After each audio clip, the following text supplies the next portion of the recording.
This is all to the benefit of American families. But you know what else would help? Expansion of the child tax credit. When this was done as part of the American Rescue Plan, child poverty was briefly reduced by a stunning 50%. 2 years ago today, the first checks were issued to the families of 65 million children. Unfortunately, this triumph over child poverty expired at the end of 2021. But Democrats are looking to revive and make permanent the expanded child tax credit, and a leader of that effort in the House joins me now. Congresswoman Susan DelBene of Washington State, chair of the Democratic Congressional Campaign Committee. Congresswoman, thank you very much for coming back to the Saturday Absolutely. Show. So how is what you're proposing different from what expired at the end of 2021, or would it be the same? Well, it's very much the same. Really, this is about making sure families have the resources they need. So this was checks that went in the mail. In fact, as you said, the first checks went out 2 years ago today to families. Monthly checks up to $300 per child, and lifted many, many children across the country out of poverty, just under 4 million. So this was incredibly important to helping families pay for housing, for food, for diapers, for all the basic needs of their kids. And we know when we make a great investment in our kids, great things happen for our country. But kids don't grow up in a year. So this was in place for a year, but unfortunately only a year meant that many of those kids who were lifted out of poverty may have gone back into poverty. This should be policy that's permanent.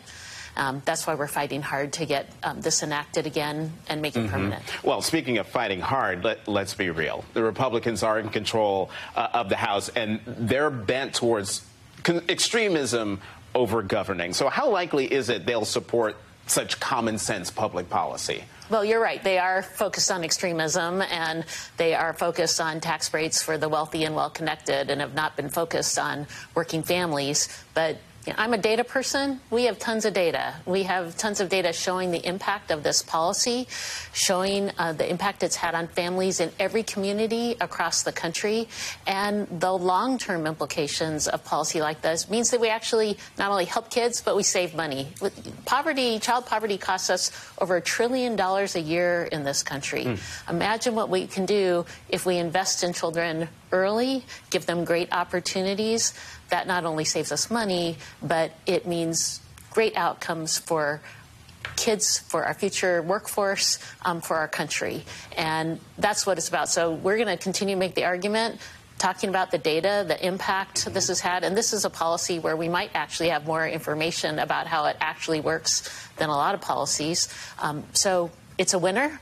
And there's a strong legislative case to be made. Right. There's a strong legislative case to be made. And I said, let's be real about the House. But let's be real about the Senate, because there's a Democratic majority in the Senate. And Senator Michael Bennet, Democrat of Colorado, is ramping up a similar effort on the Senate side. Are you two coordinating? And is the hope that the debate in both chambers could lead to real movement? Absolutely. We have been aligned with our Senate colleagues. So on the House side, myself with Congresswoman DeLauro and Congressman Torres have been the leaders on the House side. We have leaders like Senator Bennet on the Senate side who have been leading this effort. So this is a bicameral effort. We have strong support, and we're going to continue. And the president has been very supportive as well. We saw what happened when we did it for a year. Imagine what we can do if we lift more than half of our, not just that 50% reduction in child poverty. We can make that higher and longer term if we implement policy for the long term. Might the good inflation news we got this week help the conversation in moving this forward? Well, it should. We really have policies that are working, right? We've seen inflation down, wages up. This is long-term impact of strong policy. We're investing in our future. We're investing in infrastructure. We're investing in domestic manufacturing. These are all big wins.